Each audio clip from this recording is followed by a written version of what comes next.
What's up, y'all? My name is Neptune XXI. I'm here at the Winners Culture, and this is a story that defines me.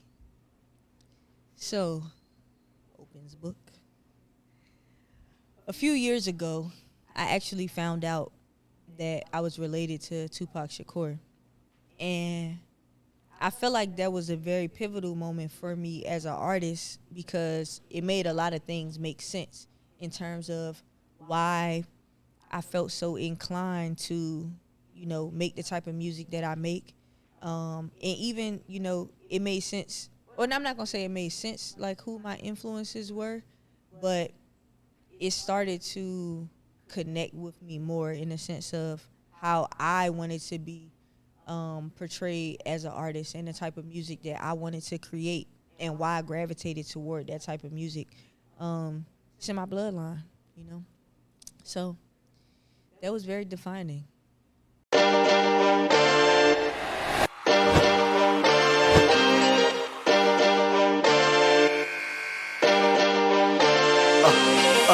Voice of the hopeless, control the game like the coaches. Stay dropping gems, we the winners culture, you know this. Never coasting, always elevating, staying focused. When it's all said and done, we the winners culture, yeah. We the winners culture. It's all said and done.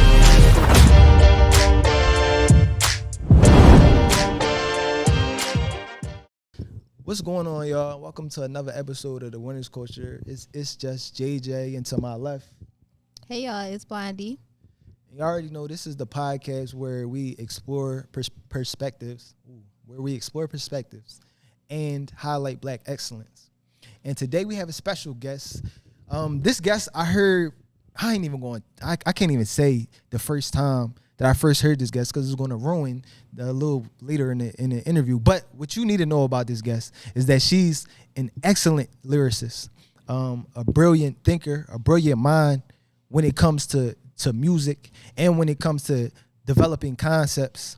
I was highly impressed as an engineer, as a music listener, as a producer of this person's quality and body of work and the effort that they put into it. Today we have Neptune XXI. What's going on? What's good? Thank you for being here. How you feeling? I feel great. It's been a beautiful time, you know what I'm saying? Just vibing up here, you know what I'm saying? So far, so good. So far, so great. Excellent. And I really enjoy the fact that you enjoying your time. You feel what I'm saying? Because we like to create an atmosphere that lends itself to relatability and comfortability. You know what I'm saying? It's definitely comfortable, definitely relatable. Yeah. And y'all got good energy, you know what I'm saying? Like super down to earth vibes. I love that. Really appreciate that. So how was y'all day today? Like how's everything been going for y'all? Like, before y'all got here? Yeah, I had a real chill day. Well, for the most part. Overall, my day was chill. I've been, super focused. I don't know what it's been. Like, something in the air has, really been making me wanting to, deep clean my crib and, make sure that, my whole house is, functional. You know what I mean? Like, no clutter nowhere. You know what I'm saying? I've been online shopping and watching videos on how to maximize on the space that you have, but keep it minimal. And yeah, that's been a thing for me. I don't know if that's what 30s do, but that's where I'm at. And that's what my day consisted of. I did a lot of laundry. I moved my bedroom around a little bit. So yeah, I'm feeling pretty accomplished. Thorough. Do you feel like organization is a big thing for you at this point in life? To an extent. I'm still definitely a go with the flow person. Okay. But I need to have some framework for the flow, because I could get carried away. Okay. Blondie? I like that. I had a good day. It was a chill day. Had a long drive in. That was nice. Where'd you come from? I came from Pittsburgh. Sheesh. I did. Oh, you came from Pittsburgh? Yeah, I moved to Pittsburgh in October of last year. Yeah. So she really came just for y'all. This is no cap. She really wanted to speak to y'all, which is beautiful. Literally, yeah. That is beautiful. Yeah. So yeah, that was my day today. Like you said, I was really excited to speak to you too, because I know we got a chance to meet you for the first time at the Rec Philly event, and then Lena, who we had earlier, we didn't get a chance to talk to her. So it was nice to, like, have the both of y'all here in our space. Like, Yeah. so, yeah. It was the type thing where we like to finish what we started, and then like at the rec situation, as you see, that's not like our normal situation. And we wanted to give y'all the vibe that we normally have, but two, at rec we didn't have a chance to do, to be as in depth as we usually do. And looking at y'all, like y'all catalog and just the things that y'all do as School of the Gifted. And as individuals, it's like y'all put a lot of care and time into what you do, and that's something that we do. Yeah, y'all as were well. our vibe. You see what I'm saying? So it's I like, appreciate that. Yeah. You know what I'm saying? Appreciate y'all bringing us up here. It's definitely, I feel like, both interviews are going to be phenomenal. Yeah, You know what I'm saying? I agree. And just y'all, taking that time and having us come up here, I feel like, it's definitely it's equal exchange. You know what I'm saying? Like, it feel worth leaving my home. and that's a real thing. That's certain important. things don't be worth important. leaving the crib for. Yeah. And I'm really a huge proponent of don't leave the crib. Yeah. Listen, you ain't got to tell me. You don't got to tell me. Especially once you get it comfortable enough, you get all the like decluttering done, and your stuff from online come in and you get it set up. It's like I just ordered a new comforter. I don't could've need- been cozy sitting I in don't my bed, like nothing that outside. comforter just came today, and I put it on my bed, and I ain't even laid in it yet. Oh, okay. So I got something to look forward to when I go going home. It's the little pleasures, right? It's the little pleasures. It really is. No, we really feel special for real. Like, Oof. the fact You got that- new sheets too, or just the comforter? No, the whole situation. Ooh. Pillowcases and all that, and it's reversable. Ooh. What color? It's hunter Right. green and like a sage green. Oh, yum. Before I had like a rust color orange, Mm-hmm. because I really like orange and blue. And so that was like kind of the colors, accent colors in my room. But my partner, her favorite color is green. So now that we live together, I'm like, I could switch it up. I could, but she hasn't seen it yet, So I'm excited because I just got some new bathroom curtains and like the bathroom rugs, and they're all hunter green. So now our whole bedroom and the bathroom that's in our room is like, it all got a little thing. Yeah, it's all to connected. It. It's just, So this was a love compromise. it wasn't even a compromise. This just what That's it's what just what I real wanted love. to do. I feel Yeah. that. I feel that. That's what, when you date a Leo, you gotta understand. That's just, you gotta just have that energy about you, because they ain't going nowhere. Oh, you dating a Leo right now? Yeah. God bless you. No, Like no. really, in like And He's a I'm hater. blessed, man. He been a hater his whole life. Like, I'm blessed. That's right. and shout out and shout out to the team behind the boards. We got Jay Duce, we got Sin the Goddess, we got Lena L today. Lena L was also a special guest. Went crazy. I can't wait for y'all to see these.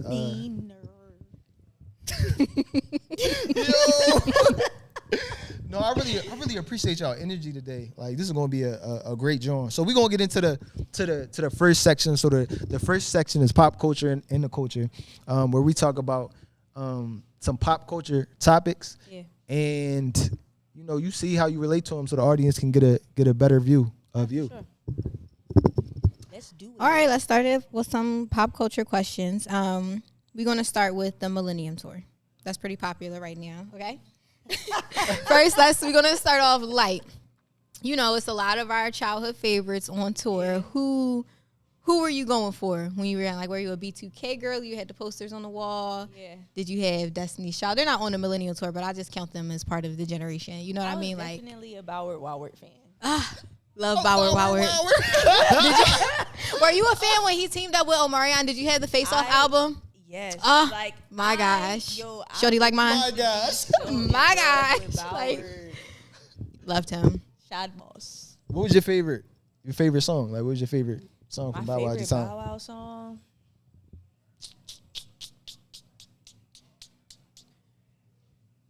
Dang, that's a good question. I mean, I feel like I gotta go classic. I don't even know the name of the song at this point, but it's like here nappy, but I'm happy, pocket full of dough. You took it back. Oh, I know I that mean, song. I was expecting to let me hold you down. that was like a real stamp in my life, because at that time, first of all, you didn't have a lot of kid artists that was out. That's true. And he had a game. Like, he had a real live video game. Like, it was like a little game you could play on the computer with, like, you on a skateboard, and, like, you, like, getting across all these obstacles. They used to have I like a didn't know little that. email thing, but you know, back in the day, this was like dial-up email. So like, you can't even be on the phone and on the computer at the same time type shit. You know what I mean? So yeah, that's like forever engraved like, in my memory. You took it way back. I thought you was going to hit me with a "Let Me Hold You Down," but I did. Let Me Hold You Down was like That was older. Sure, yeah. That was older Bow Wow. But I used to love Little Bow Wow. You just don't know the way. That's a classic. Like that will forever. Doing the Harlem Shake. You gotta do the All the time. Let me tell y'all, when I was a little girl, I wanted to be in that video so bad. I wanted to be in that video that so was a crazy bad. video, though. All the little girls just like chasing them, right? Yeah, Wasn't that the one? What's the video when it was like, it kind of gave like a super like technology, you know what I'm talking about? I vaguely, but I can't place it. I don't know. Now I gotta go on the Bow Wow binge when I get Right, home. we gotta find that. Because he was quite tell the the people pioneer in his time. Okay. But I did really love Omarion too. Like I was for sure A whole Omarion. different joint. No, they did an album together. Yeah, they had the They Face Off, did. They had Yeah. Face Off Off album. together. I remember Hello? Face Off. Not I too was a much. fan. I was a Bow Wow fan. Not too It much, really yeah. was, yeah. No, I feel like it was both. The thing I liked about Omarion though was that he danced. It was like him singing and dancing. That was just a good combo for me. I mean, I feel like Bow Wow, he just Harlem Shake. It wasn't enough. that's true.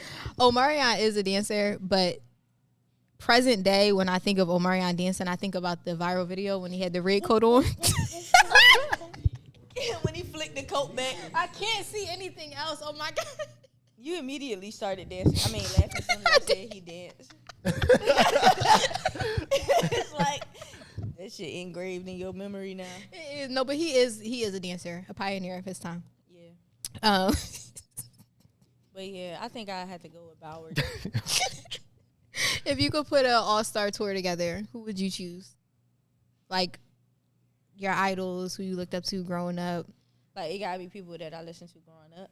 No, but if you were to put together like all-star tour, It'd be me, Gotta Ooh, be. yum. Gotta be. Lena, Okay. Leader cut. CSW. Leader. Amir, Ali, Mm-hmm.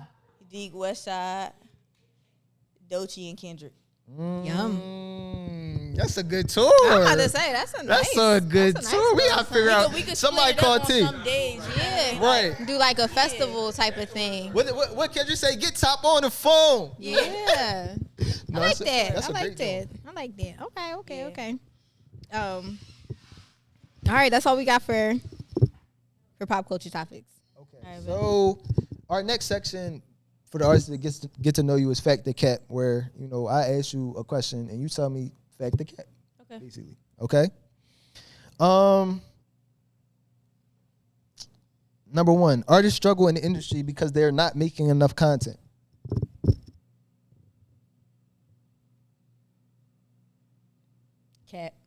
Cat, why? There's a lot of people that make a lot of content, and you said they struggle in the industry because they're not making enough content. Yeah, no, I feel like that's cap. Because you can make a lot of content, but if you don't know how to market yourself, you just making content. Okay. What you think is the difference? What's the difference between knowing how to market yourself and just I making feel like content? you gotta know. You gotta be comfortable as an artist with learning the business side enough to understand that there's strategy that comes with that. So like somebody could literally post every day out the week, but it's like if you don't know your audience and you just posting just random shit, it's like talking to a brick wall versus like in the summertime I did a series where I was rapping to all like R&B songs and like old school hip hop, and I only dropped one time a week, and a couple of those videos actually went viral. So it's like, it's really just about understanding like not only what you want to create, but what the people that support you, like what they enjoy. I think you got to find a balance between that. Cause some people like, oh, I don't care. I'm gonna just post whatever. And then it's like, well, if you don't want to grow, then go ahead. You could be stubborn. You know what I'm saying? But if you really want to grow, then you going to strategize to figure out, what works best for your brand. How did you find out what works best for your brand, or have you found that you figured out what works best for your brand? I be looking at my analytics. Okay. I know that like my audience really enjoys when I rap. It's like I could sing too, and they like it.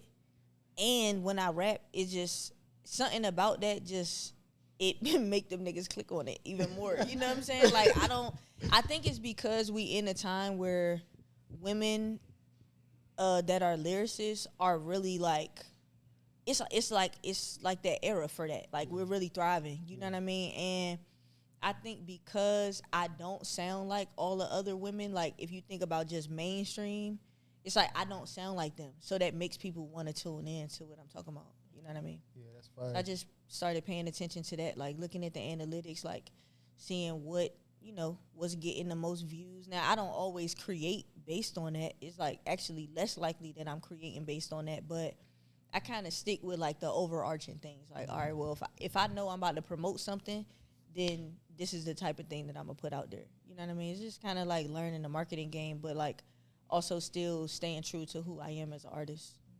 Fire. Okay. So, fact or cat, popular music today plays a role in the demise of the black community. Fact. Fact. It does. Why you feel like It that? does. I mean, I feel like I really truly want to say in my heart, like, we moving away from deaf culture, but that's just me being an optimist. I think that, like, there is, like, a very, like, it's a lot of popular music that glorify deaf culture. You know what I mean? And I feel like these kids really be listening to that shit, and they really think that this is life. You know what I'm saying? It's like, and I just feel like, unfortunately, I wouldn't say it's the only thing, because, like, I think our struggles are mostly systematic. You know what I mean? But people are creating and expressing themselves based off of those experiences, and then what they see, and then how they think they gotta get out of this struggle mentality. You know what I mean? And I feel like it's just reflective of that. It's like, if what you hear on the radio sound like shoot, shoot, kill, kill, and you see that they flashing money and da-da-da-da-da, you know, some of these people feel like that's what they gotta do to feel like they popping, and it's because they don't know themselves. Do you feel like it's more of a symptom of poverty or a symptom of deprivation from attention? Both. Because deprivation of attention is poverty. It's emotional poverty. You know what I'm saying? It's like your spirit not getting fed in your home. You know what I'm saying? Like, poverty, that to me, that's not just about money. Fire. Okay, so last factor cap question. School of the Gifted is over dope school. Oh my God, why would you ever ask me that shit? You messy. You so messy. You so messy. I mean, it's a fact though. Damn! You know what's crazy though? No shade. And I hate that you just asked me that. But that's so messy. But like, if I'm being honest, I was having a conversation with one of my former classmates from dope school, and he was like, you know, I feel like you just transferred schools. You just went to a school that was better fitting for you. And I agree with that more. Like, do I think that everybody that was in dope school is fire? Yeah. And me personally, I think it was just time for me to be in alignment with, you know, folks that was in alignment with me. Yeah. You know, like musically, energetically, like in terms of momentum and all of that. Like, but dope school, you know, it's still my family.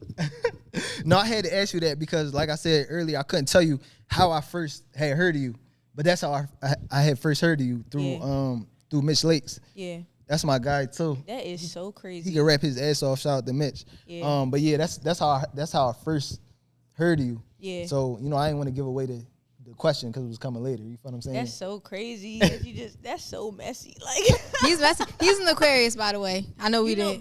but you know what it is though? I never actually left dope school. Okay. So you in two schools? No, I'm you not. dual enrolled? No, I'm not. I'm not dually enrolled. I mean, Yo, this joke going crazy. no, I'm not dually enrolled. It's like I never left, but yeah, it's like Like you said, you're at a school that better fits Yeah. you, where you're transitioning to. Yeah, my mom And did that withdraw happens. me. Lena them did. It's me and them fault. Yo. Yo. Yeah, that's how I think that's the first time I had seen you perform too, was coming to something where that was the function, where you were still affiliated with Dope School at the time. And you was fire, like, it was amazing. Like, you really, like I said, you clearly put time and effort into this. And crazy part about this is that when we had first started Winners Culture, it's not really designed to be like a artist platform. Like, it's designed to be like a Black excellence. We do other things. Look at all the things we could do. Yeah. But like seeing y'all, like how y'all approach the craft, and then the energy and effort, and really just having that experience at Rec, kind of opened the door for us to be like, there's people that approach this with a level of excellence that is worthy of being amplified. So, you know what I do want to clarify though? I don't think, like, when it comes to that, just you asking me that question, it's not necessarily about me not wanting to create with anybody. You know what I'm saying? I think it's a difference between, like, where I see myself and what I'm embodying versus just, like, these are my friends. Yeah. You know what I'm saying? And it's like, sometimes I feel like that's just what it is. Like, I was actually talking to Lena earlier, and I was like, yo, I want to be a part of something that's like, the next Dungeon Family, or like the next Wu-Tang, or like, you know what I'm saying? Just like, I feel like that whole concept of, like, if you want to go fast, go alone, but if you want to go far, go together. I want to build with people that want that. You know what I mean? And like, sometimes with your friends, if y'all just friends, there's a level of comfortability where, that's what they see you as. You know what I'm saying? And I think that, like, in this situation, just like over time, it just kind of happened. You know what I mean? Just like, just that, I don't even want to call it a separation, but just like us moving in our own directions. Yeah. We appreciate that answer for and you answering the question. I knew that was going, shake it up a little bit. That is so crazy, like. Yeah, so going on to your story. This is the part where we get your mans. I don't know, man. They about to be looking at this like, know. damn, that dissed us on the Winners Culture. Like, I'll be trying, but he don't listen for real. It ain't gonna be that, because that's the homies too. Like I said, that's my guys. Like,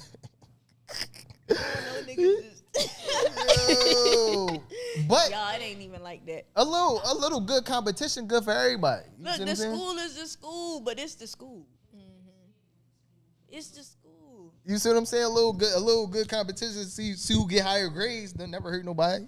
I feel like it's natural for everyone a part of their school to like up the school that they're at the time. Like, like school of the gifted. Yeah, and that's it's okay. Like, everything can exist at once. You know what I mean? Like, Yale and Harvard exist at the same time. They do. Exactly. So and it's you all gotta right. rep where you at. Right. And sometimes they can't. So like, if it was to arise and there had to be tracks, don't ask me no crazy questions. Had to be tracks recorded. The thing is, I'm on both. I got tracks with Dope School, and every track I'm on, I run it. It's just not. That's not even a.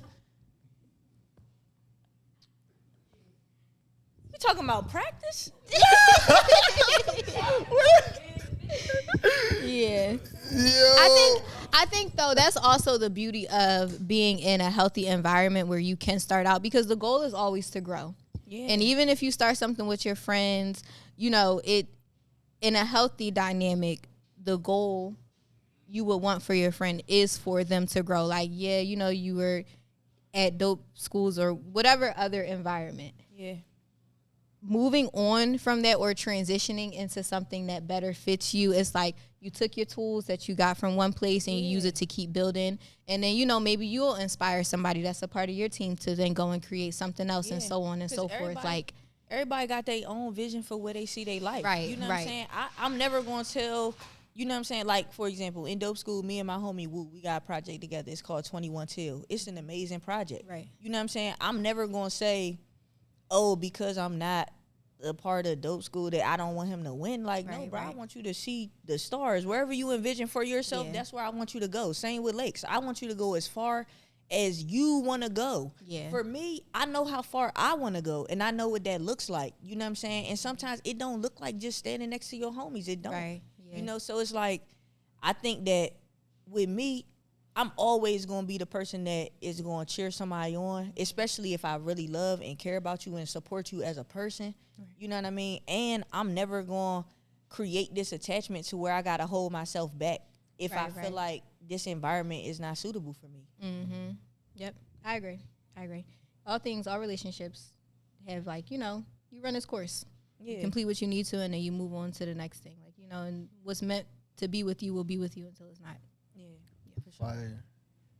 So, next part of this, we're gonna get into your origin story a little bit. You know what I'm saying? So, can you tell us about who Neptune 21 is, where you from, what got you into music? Yeah, so I'm from DC, 202 baby. But I've lived a lot of different places. Like, I used to live in Miami. I lived in Detroit. I lived in Baltimore. I lived in Brooklyn. Why so much moving around? Well, as a kid, I moved around to Miami and then to Detroit. And my mom just moved. Like, I didn't have the type of mom that's like, oh, we just gonna go to a new neighborhood. Like, we going to a whole nother state. You know what I'm saying? So, I feel like my roots are definitely like Southern in nature. You know what I'm saying? All my family from DC is from the Carolinas. And then moving to Miami, that's country. You know what I'm saying? My dad's side of the family is from, like, a lot of his family live in Detroit, but their roots are in Mississippi.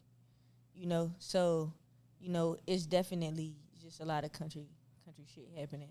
Okay. Neptune 21, I'm a multidisciplinary artist. I write, I'm an author. I make music on the lyricist side and on the production side. I curate events. I do a lot of community stuff. I love doing shit for children, for the community, just in general. And yeah. How you first get into music? I grew up in a very creative family. You know, like, most of my family are actually musicians. You know, like, my parents, even, like, my dad was a vocalist. My mom is a vocalist. My grandfather, my great-grandfather, well, no, not my great-grandfather, but my grandfather, my uncles. I got aunts, cousins, like, all of them, they're all musically inclined. But the difference is, like, they all did their music in the church, you know, which I think has an influence on, like, why I create the type of music that I do. But yeah, just like growing up in the church, I feel like, my first introduction to music was mostly in the choir. And then obviously he's like, yeah, you got church kids, but they still like listening to whatever they like listening to. So, like, my aunt, like, some of the first albums I ever listened to was like Music Soul Child, like Jill Scott, DMX. You know what I'm saying? So I felt like, naturally I just kind of started to create in that way. That's crazy too, because earlier when we was listening to your music, Jay behind the board, he was like, doesn't this count as gospel? I'm like, I don't think it's gospel, bro. Like, I mean, she cussing a little bit, like, not that you Like can't. hood gospel. Yeah, not that you I can't. consider Alternative. myself like a hood pastor for real. Okay, so it's crazy that you actually say that, like, that's a direct influence in what you do, because it clearly, translate in the music. And Oh yeah, for sure. See what I'm saying? Yeah. All right, so as an artist, what do you feel like your major accomplishments have been so far, or just as a person? My major accomplishments. Yeah, what would you consider your major accomplishments? Loving myself enough to be myself. Like, I feel like that's probably my biggest accomplishment. You know what I'm saying? Like, I feel like I've lived so many different places that I've seen people put on facades. Even put on facades in front of different people. Like, one minute you acting like this and the next minute you acting like that, And I guess, like, over time I just started realizing, like, oh, you really don't even fuck with yourself for real. You know what I'm saying? And I think that, like, seeing that so much, it naturally, it's like when you live a lot of different places, it's hard to kind of adapt to being one way. So it almost forces you to figure out who you are. It's like, damn, in the midst of all this environment, it's like, who am I? It's like, and I think like me just having so many experiences that help me get closer to myself, just, yeah, it's what I'm most proud of. What kind of experiences? Like just the moving around specifically, or is it something a little more to that, like those experiences? I feel like moving around and just like,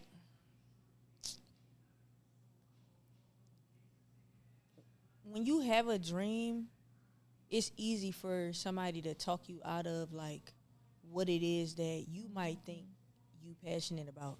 You know, like even when my family first like realized that I was serious about pursuing like art and music, they was all just like, no, you know, and not because I don't think they didn't want me to do it, but I think because like we had so many people in my family that was what they relied on. You know, it's like, then you only really making money on Sundays when you go to church. And so they didn't really want me to live that life. Not because they didn't think I was talented. So it got to a point eventually where it's like, oh, no, like, you should still have a job. Like, you should still go to work and do this. And then just do that on the side. So if it don't blow up, you know what I'm saying, you still got security. And I'm like, no, I'm doing the opposite. Like, this not a plan B for me. Like, this is what I am. Right. It's who I am. So, you know, I think, like, that's just one example of, like, having to go against the grain of people telling you that something might not work out for you. You know what I'm saying? It's like, you got to be sturdy enough in yourself to be like, listen, regardless of what the fuck you say, like, this shit going to work, and I know it's going to work because I'm going to do everything I can, you know what I'm saying, to make it work. Do you feel like your family has recognized your talent to this point? Absolutely. Yeah, my family is very supportive now. Like, and you know, I think it just really came with time, and they just thought I wasn't letting up. You know, because like I said, I got family members that have pursued music to some extent, but like eventually they just give up. But that just haven't been me. Like, I just had a show a couple weeks ago, and I had so many of my family members drive all the way up from the DMV to come to my show. Like, they was deep. They had their own little section. You know what I'm saying? They know the words and all that. Like, this album, Medicine Music, I have more family members than I ever had on my album. Like, which is like, that's one of my, I feel like that's an accomplishment for me. Like, my mom is on this album, my grandma's on the album, my uncle is on the album, my cousin's on the album, my little niece on the album. My sister is the one that's like asking me the questions, kind of narrate, not asking questions, but she kind of like narrating a little bit. That's who I'm having dialogue with. Like, yeah, this is, at this point, they know what it is. You know? Yeah. You think this is your most personal project? Yeah, Yep. for sure. Yeah. It's my most personal project because it actually came out of a moment where I was grieving. So in the summertime, my godson, he transitioned. So I got a cousin. She kind of like a sister to me. So when I found out she was pregnant, I'm like, can I be the godmom? She like, yeah. But we kind of do that in my family. Like, one of my godmoms is my cousin. Right. And you know, we was getting ready for a baby shower or whatever, and I talked to her earlier this day. This wasn't the day of her baby shower. We were just talking about stuff we was going to get her and stuff like that. And the day I talked to her, like a couple hours, well, she told me her stomach was hurting, but she just thought, you know what I'm saying, I probably got to use the bathroom, da-da-da. So my little sister called me back like a couple hours later and was like, yo, where you at? Like, you sitting down? You need to come down here. And then she told me that she had lost a baby. So, you know, I went to D.C., and it was crazy how it happened, because it's like they still had her, like, give birth, but he ended up being a stillborn. And we literally slept in the hospital with him for, like, 3 or 4 days. And it was a crazy experience, but, you know, I've had people transition in my family very abruptly, but this was the first time that my family had experienced, like, a transition with a child. So I naturally started to feel myself, like, going into that spiral. You know what I mean? But I was like, I got to have a way to navigate this differently, because I'm not in the same space that I was before when I dealt with grief in that way. You know, like, just drinking and getting fucked up, you know what I'm saying? And like just doing all these different things to cope, you know what I'm saying? It's like I felt like the one thing that I had this time was music, and I knew that I could rely on that. So I started creating these songs, and it ended up being the songs for the album. No, that sounded like a tough time, a time where you learned a lot, where maturity was built, perseverance was built. Yeah. Would you consider that to be your biggest struggle, or would you consider something else to be your biggest struggle, thus far? No, I think my biggest struggle, I feel like growing up I had, damn, it's like this really is about to get deep. No, I mean, it already kind of got deep. Yeah, that's how it's designed to like do this. Go there, yeah. Like that depth. Yeah. Yeah. I feel like growing up, like as I started getting older, I realized that I just had abandonment wounds. And some of that was one because I moved around a lot, so I wasn't able to always create an attachment to something. Or like when I would start creating an attachment, then it'd be like, it's over, And I think the biggest thing was like, right before I started high school, one of my mom's brothers, my uncle, got killed, right? And that was really hard to deal with. Like, it was just hard to cope with. A couple years later, another one of my mom's brothers, which is another uncle of mine, was killed. And then 4 months after that, or 5 months after that, my dad died. So it's like, in a span of a couple years, I had lost so many people that I was close to that I did not even know. I'm not going to say I didn't know how to connect with people no more, but I felt like it was something in me that was like voided, where it's like, I don't know if I could die at any moment, or if I get close to you, you can die at any moment. You know what I mean? It was like I had this fear of getting close to people for the sake of losing them. You know what I'm saying? And I think that probably was the biggest struggle for me. But getting older, like now in my life, I realized like you never actually lose people. You know what I'm saying? Like I feel like especially for people that transition, it's just more so like they just in a different form. And so like even one of my uncles that got killed, he's on my album. Like I found a video of him singing on YouTube, and I'm like, oh yeah, I gotta put this in there, cause I just felt his energy that day. And I went to the studio like, bro, I need you to extract this audio from this joint, put it on this album, you know what I mean? Because it's like, they still here, you know what I mean? Or even people that I've been close with, like even with the whole thing with Dope School, it's like, that energy, it never dies.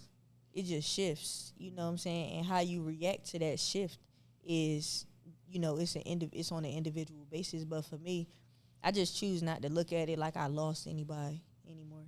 So, yeah. Damn, I really relate to that experience of the fleeting nature of life, because I also had an uncle that was killed, and then I had two more uncles that died from heart attacks. And so like that's such a sudden thing that you don't see coming. Yeah. So like how do you feel like you healed those wounds, or what was the breakthrough moment for you in terms of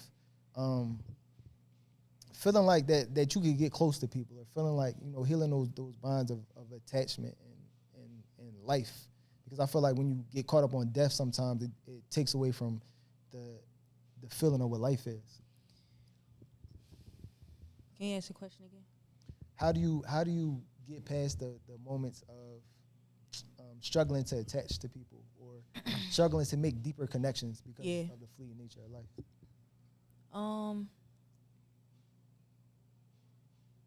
I think it just come with like not having an expected outcome. Mm-hmm. You know what I'm saying? Like, I feel like life is so unpredictable in that way. Like, we be creating expectations, and whole time it's never anybody else that lets you down. We be letting ourselves down because we thought something different. You know what I mean? And so I think like not creating expectations on what something is supposed to be, or like just having a final perspective on what a desired outcome is supposed to look like has helped. you know, and like meeting people that I have really great relationships with. You know what I'm saying? Like I got some of the greatest friends in the world, like no BS. Like I really feel like I personally have the best friends in the world. You know what I'm saying? And I feel like just meeting people that got like genuine souls and like genuine natures, like that has really helped me because it showed me like your relationships can be reciprocal. You know what I'm saying? You can have good relationships. I mean, not good relationships, but healthy communication, like in these dynamics. Like it don't gotta be a transactional thing. Like you can have relationships with people not because they want shit from you, just because they genuinely enjoy who you are. You know what I'm saying? And vice versa. So I think that was really that for me. I feel like you've spoke a lot to like what the nature of the album is. Can you tell us more like specifically, or maybe you've already covered it, but what led into the name of your album and what led into the ideology that I'm going to stick with this as the theme, you know, throughout these? Yeah, so I mean, I feel like on the surface level, me, you know, expressing the story about how I started making those songs with talking about my godson, like that in itself, I felt like was medicinal for me, right? But I'm like a big nerd, so a big part of like when I was thinking about it and the name started coming to my mind, I felt like I needed more ways to connect this to make sense for me. So like, frequency in itself has the ability to heal you. You know what I'm saying? Like there are certain frequencies that literally could restructure the cells in your body. You know, it also has an effect on your environment. So it got an effect on your mind, your body, your spirit, and your environment, right? So I started doing research on certain hertz and different frequencies and stuff like that. And as I was creating these songs, the songs that I produce on the album, they literally mimic like whatever I'm talking about in the album, the frequencies in that album, the frequencies in that song mimic the emotion that is being evoked. So like, for example, grief, I use the miracle tone. So if you break that tone down, it's D, E, and A. So the actual chord progressions of that song have all of those notes in it. So that me personally, I like going to sleep and listening to frequencies and stuff like that, right? But sometimes when I play it for niggas, they be like, yo, stop playing this noise. You know what I'm saying? And it's like, okay, I can't make y'all sit around and listen to frequencies, but I can put this music, I can put these frequencies in this music that I know y'all gonna listen to. You know what I'm saying? And some people don't even know why they like it so much. It's like, cause it's literally like the harmonics of it, like the sonic essence of this song and these songs are literally meant to heal you. So that's medicine music. Yeah. So what frequency is in medicine music specifically? Like I need to know. I didn't make that beat. Oh, you didn't? Okay. But the undertone of it is 432. Okay. Which is like, that's the frequency of the universe. Yeah. I had that one on my phone. That frequency? Yeah, I got frequencies on my phone. I listen to them. Yeah. That's such an attention to detail that most, I won't speak for most people, but that from what I've heard, I don't hear a lot of artists speak to that attention to detail, like, you know, to genuinely want to heal their audience as opposed to just wanting to get their message out or just like, you know, kind of just get their feelings out. Because as much as it is for that, I think once you reach, I know it's just like slightly going into a tangent, but you have a responsibility. Yeah. As an artist, as a, you know, disciple of God, whomever your God is, you got a responsibility, you know. Yeah. Nina Simone said it's the artist's duty to reflect the times. Right. It's like, how can you be an artist and not reflect the times? It's right. like, you got to, like, like, I made medicine music out of realizing, for one, like, what was happening internally with me, but also just observing the state of the culture. It's like, that's just what it is.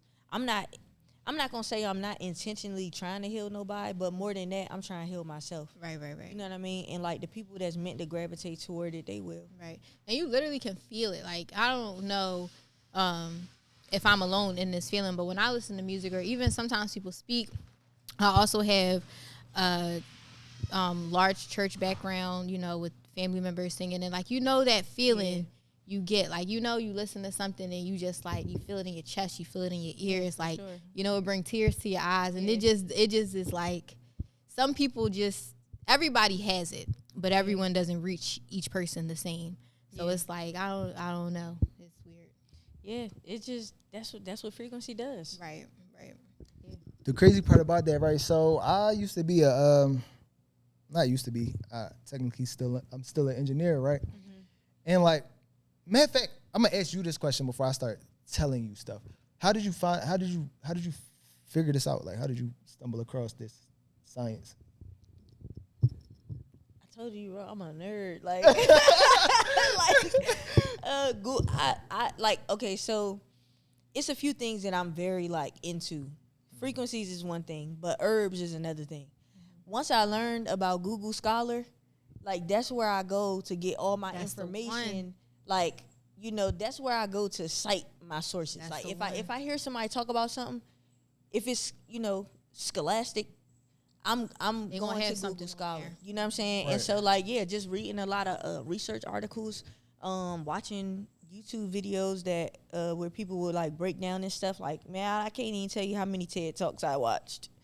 You know, or like professors giving lectures on frequencies. Like, they was talking. It was one of the joints I was watching. They was saying how like it was a certain frequency that healed like dementia and like autism. Like, it make your brain focus on a certain thing. Like, you know, it's like once I was learning about this, I'm like, yo, this is very like.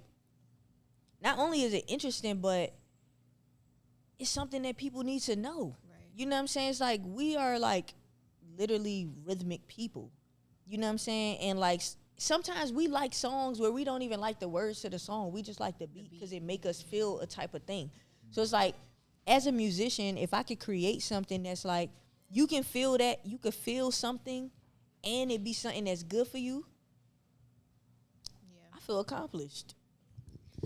So like, that's why this is crazy, because this something that I learned, like, as an engineer. I would like to say, like, the engineers that I learned from, it's not I would like to say they the best in the world. Like they are the best in the world. Like, they've done from what they've accomplished to this point. So to see them at work and to learn from some of the best in the world, like currently, when you I never thought, like, this is crazy, because I never thought that there would be a time when I would have use for this information outside of like mixing or outside of like doing a vocal. Like, I just never thought I would talk about this, like, even to the depth of the level of what I'm about to say. But when you learn how to mix, it's different frequencies that indicate different things. So like, between 0 hertz and 300 hertz is considered like mud. Like, you can get rid of it. Like, when I'm mixing, I can just take it out and it won't hurt the vocal. I'm talking about vocal quality. And other things like drums, it adds to the depth of the bass sound, right? But also in that same frequency range is emotions, like certain emotions like grief, or certain emotions like I forgot the other ones. I could look at the other ones up. Emotions? Joy? Yeah. So it's certain emotions. It's certain emotions within the frequency range of 0 to 300. But if I'm 0 to 300. Yeah, if I'm thinking about only my mixing, like what I learned about mixing, I'm gonna take that out. But some better engineers, some more study people mix to emotions. They don't mix to like pure sonic quality. Because I can give you the cleanest thing possible, and you can like notice that this is true for life.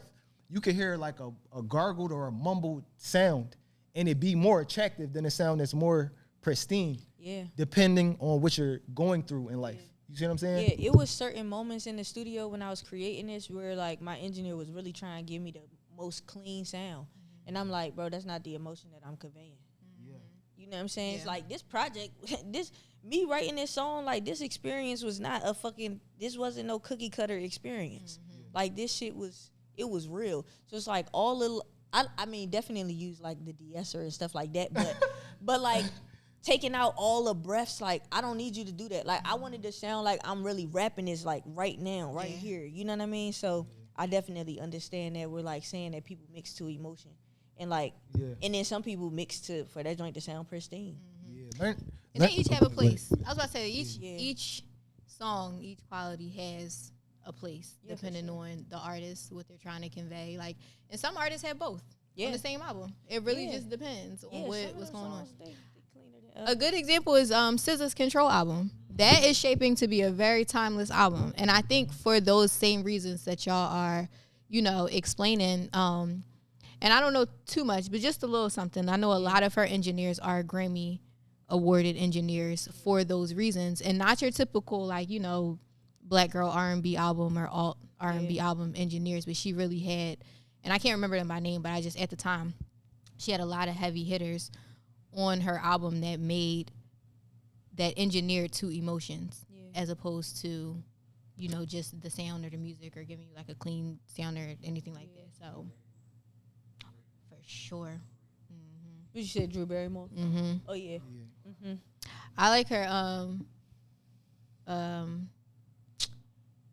dang, I can't remember. It has like the computer beat, the down for the ride, take me anywhere. Yeah, that one. That guy, he's like, I can't remember the name of it for some reason. I think it's called Anywhere, maybe. I might have made that up. But I mean, when it comes to like music, TDE is just good at that period. Like damn, I can be out here. But anyway, Kendrick does it so well. Ooh, like, White got to engineer that song. And Mr. Morale and the Big Steppers, it's another show that I watch called Dissect, where he talks about like all of the musical decisions that he made in making Mr. Morale and the Big Steppers. And it's so many times when on purpose, you know, he'll put in clashing frequencies, or he'll put in clashing notes or harmonies that don't match in order to convey chaos and things like that. But like to your point, is super intuitive. Like, I don't know that I would have ever thought to mix towards emotion and not towards like cleanliness if it wasn't somebody who told me that like these certain emotions sit in these frequencies, so don't take it all out. Like, or even like in the frequency like I was talking about from 100 to 300, it's not just mud. Like, some of it is bass, some of it is what you call body. So if you take it out, the vocal gets thinner.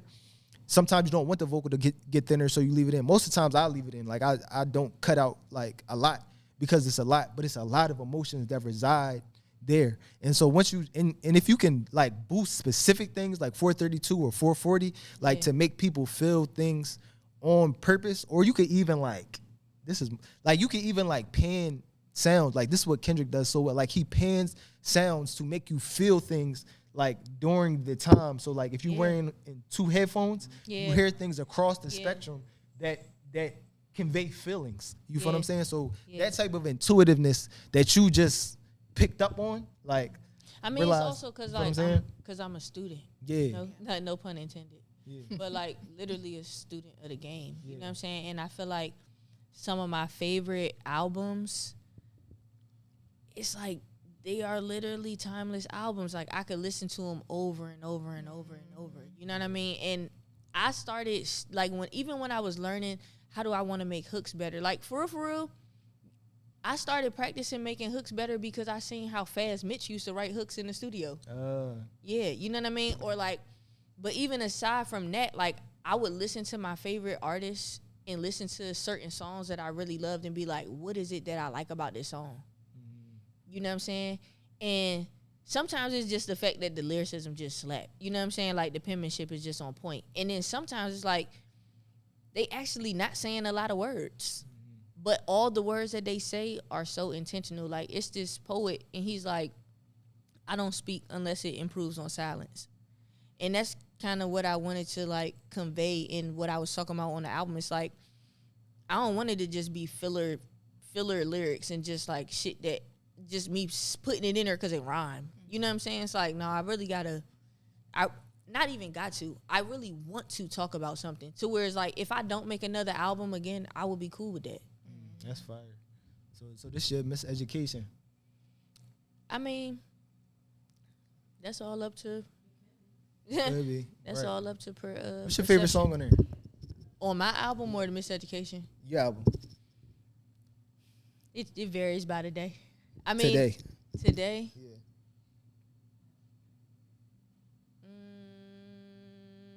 Today. Shit, I don't know. Like today, yeah, all of them. I mean, all right, my favorite songs right now. I mean, I gotta say Medicine Music is the title track.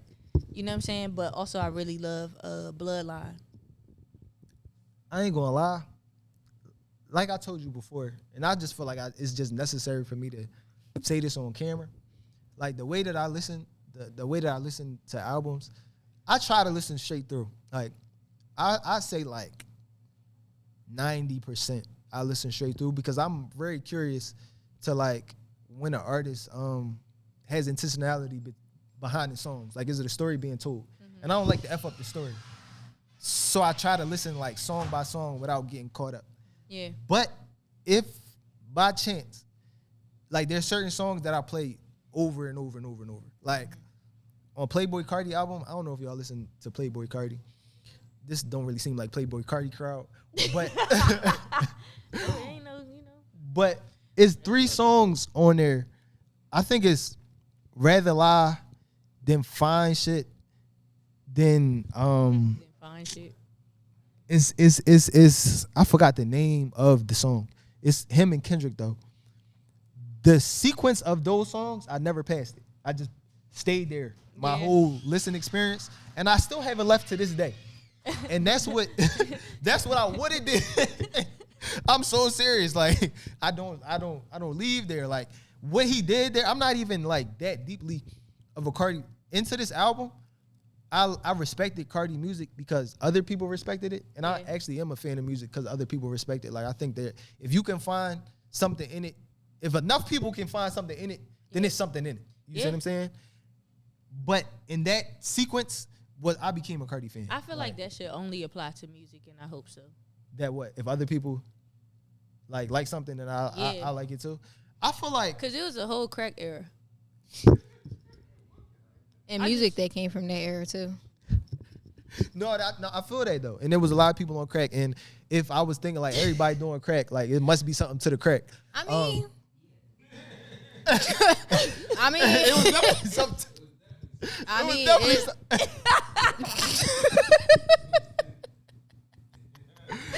I'm just saying.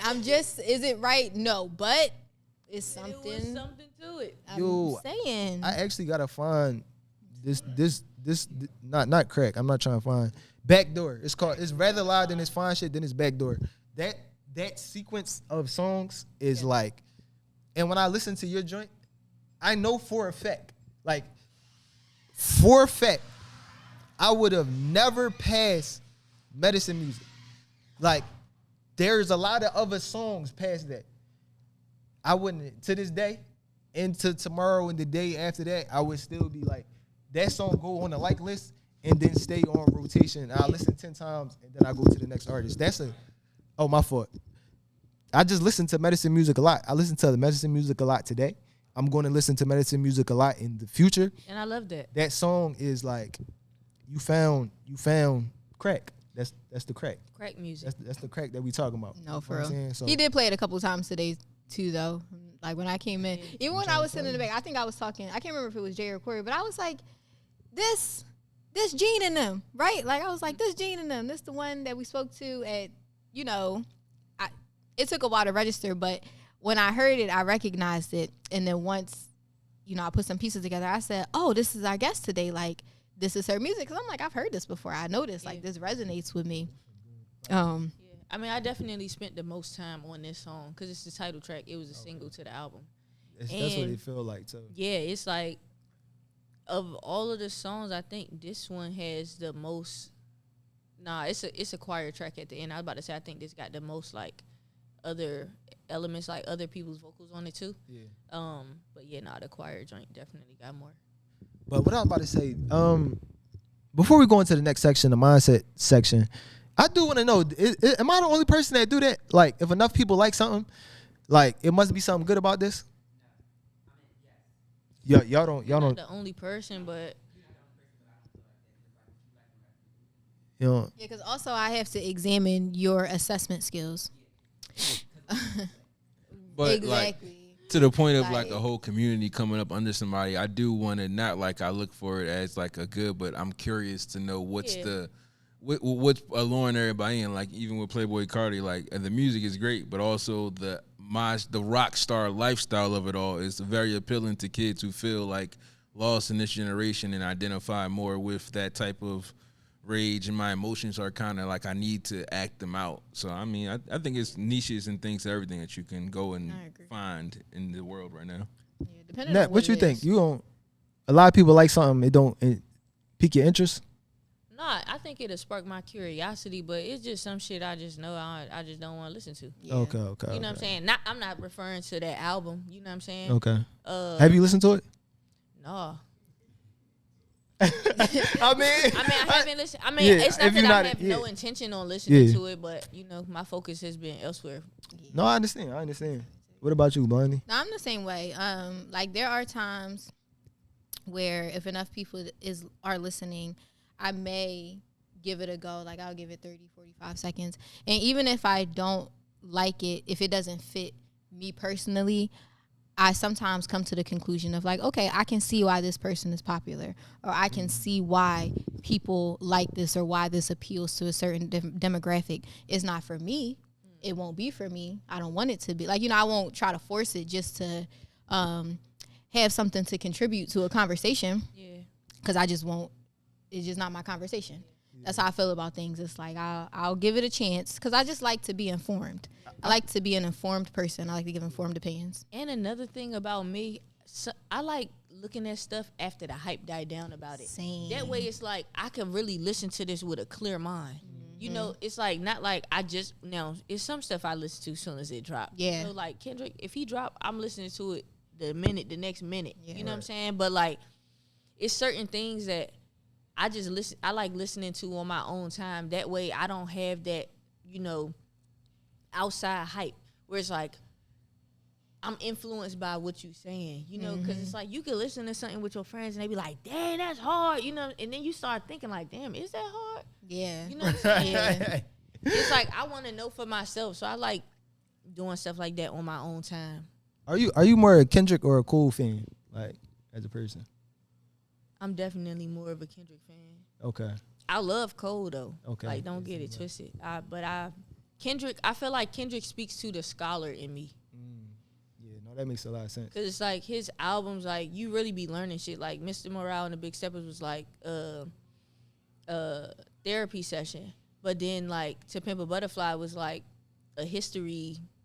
It felt like if your class was in your hood, and your teacher was just telling you about all shit about who you are as a person, as a melanated person, anyways. You know what I'm saying? Like, I feel like Kendrick speak to that scholar in me, and like that's really my heart. Yeah. Does Drake get any play in your and does he get any priority listing in this at all? There was a time. Oh. There was a time. No, was like a y'all, time. we can't front. Everybody knows No, there was a time. Like Yeah. I It's feel still like a time to me. Right. like I feel like Drake was one of the artists that I used to really pay attention to when I was learning how to put songs together. Because Yeah. I came from making spoken word. Like, I didn't become a musician first. It's like I was singing, but I was singing in a choir. As a solo artist, I was a spoken word artist. So like that's why my pen is like how it is. You know what I mean? But when I was thinking like, how do I want to make songs? It was paying attention to Drake. You know what I'm saying? Like I feel like he got a way of making, whether he wrote them or not, the nigga got a way of making songs, the song that got his name on it. You know what I mean? And that was something that I did study. At this point in time, like, no, I don't feel that same way. But, you know, I'm not about to bash the man because there was a time where he would definitely be in my top 3. So did the beef change it or just like he I didn't think- mature? Even before the beef happened, like I was just starting to feel myself growing apart from like being able to resonate. First of all, I don't know about none of these references. He be referencing shit that he be restaurants he be eating at. I ain't made that much money. You know what I'm saying? I don't even know what you talking about. You know what I mean? And then it just was certain things that he talks about in terms of like, you know, even if he just on some player shit, like I'm just like, I don't resonate with that, bro. Like it, as I got older, it just certain shit just started sounding weird. Right. It's like, that sounds a little sus. And it's like, I know that it's Drake though. So it's like, nobody was questioning it until Kendrick said something. But I was starting to feel that vibe anyway, you know. So I'm not on the fuck Drake wagon, you know what I'm saying? But I'm also not just willingly just throwing him on. Appreciate that. All right, we could go to the next section.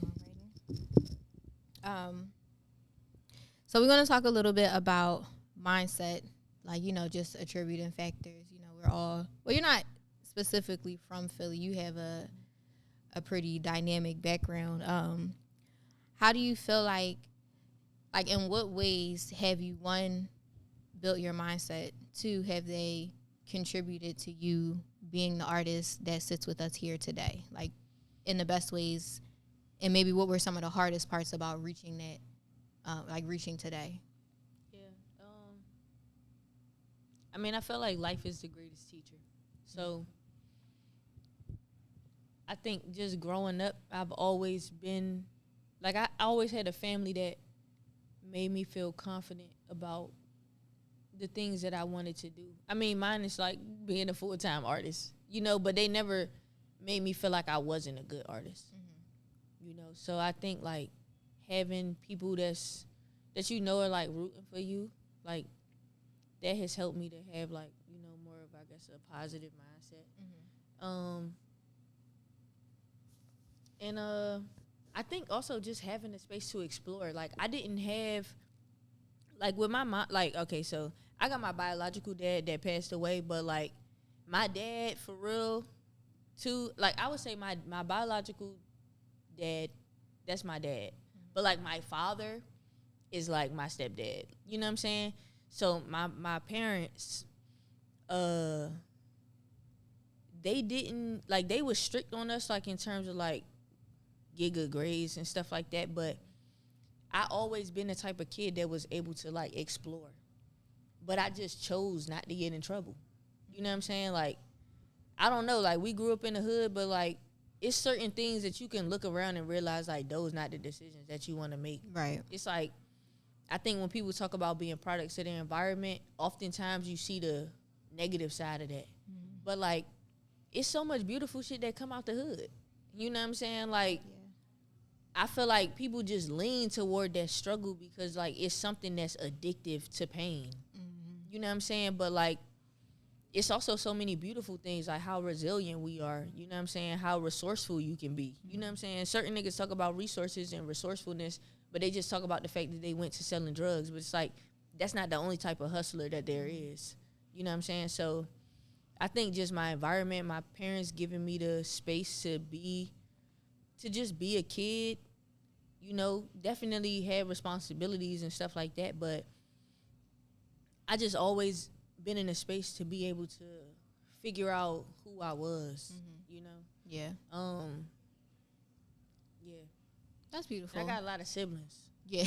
I got mad siblings. It seems like you described a pretty, like, you know, close-knit family for all intents and purposes. And even, like, you comparing pain and addiction and then even emotional poverty. Like, so would you, it just makes me think, like, would you consider love to be your first dose of medicine? Like, that's your first bit of medicine that kind of, like, led to all that you have going on today? For sure. Yeah. For sure. I mean,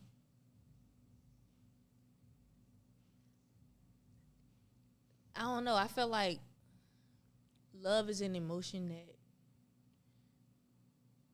I'm not going to say it trumps all emotions, but a lot of emotions stem from the lack of or being overstimulated by love. I feel like that's, like, the root of all things. It's like grief comes from maybe you loving somebody so much that you lost. Right. You know what I'm saying? Or being so close and loving a friend, you know what I'm saying? And then, like, that connection not being there. Like, it's a lot of different things that we grieve, but I feel like love is, for me, it's at the root of everything because I feel like it just helped me navigate life. You know what I'm saying? It's like, I don't ever gotta feel like,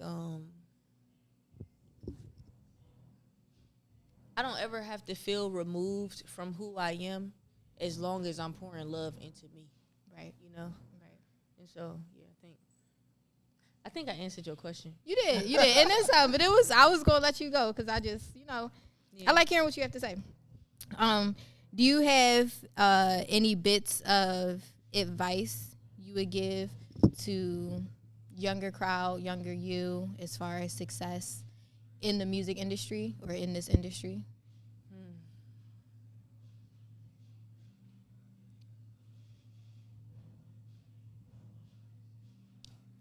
Take all the time you need to get to know you. Right. Like, I don't really think there's no such thing as, like, failure unless you just choose not to try, but, like, don't try everything you can. Like, try the things that you feel are calling your spirit. Yeah, don't try crack. Don't do crack. But, yeah, like, try everything that you feel like your spirit is calling you to do. Like, and, just stay. I can't even really say stay authentic to you because I think when you getting to know yourself, like you don't know what that means. Mm-hmm. You know what I'm saying? So, like whatever makes you feel most comfortable and like you being the best version of yourself, like just keep moving in that direction. Yeah. And sometimes that mean everybody can't go with you. Snaps. Okay, so the last question before we get out of here is if you had a message to your younger self, what would it be? I'm really proud of you because you really doing it. Like, look at your pants. Your jacket shiny. That would be my message to my younger self. Like, I really love you. Like, what's crazy? Like, I ain't gonna go on a huge tangent, but sometimes I be thinking about that. Like, I have a thought in my mind where it's like I'm talking to my younger self, and I just be like, my younger self be looking at me now like, wow, like you so cool, and I'm just like, damn, this is me, this is us. Look at us. Mm-hmm. Always who I wanted to be. Yes. Yeah. You know what I'm saying? I love that. Well, we really appreciate you for coming up, for real. Sharing this vibe with us. Yeah. I really learned a lot about you during this time, and I think one thing I have to add to the list of things that you already are is definitely a scholar and a thinker. Like the depth to which you put these ideas together, and your intuitiveness as a person, and your authenticity, your ability to find yourself and know who you are. I think it has been very well received. So once again, we appreciate you for coming up here. Thank you. Please tell the people where to find you. You can find me everywhere at School of the Gifted. It's like, nah. You can find me everywhere at Neptune XXI. That's Neptune XXI. That's everywhere. And follow School of the Gifted. I mean, because how could you not? It's a school. It's a school. Thorough. And once again, it's just JJ. This is Blondie. And we are the Winners Culture. Follow the Winners Culture everywhere at follow the Winners Culture everywhere at the Winners Culture. Shout out to our sponsors, Immortal Vision Studios and Right Price Plumbing. Mm-hmm. And Studio 524 Philly. We here to unify and change perspectives. We're gonna holler at you. And shout out to our sponsors at Prize Picks. You can you can put in your code Neptune 21 and all you need to do is put up $5 and you'll automatically get $50 back. At Prize Picks. Yeah, because they be on I'm like, damn, Prize Picks giving out that money now.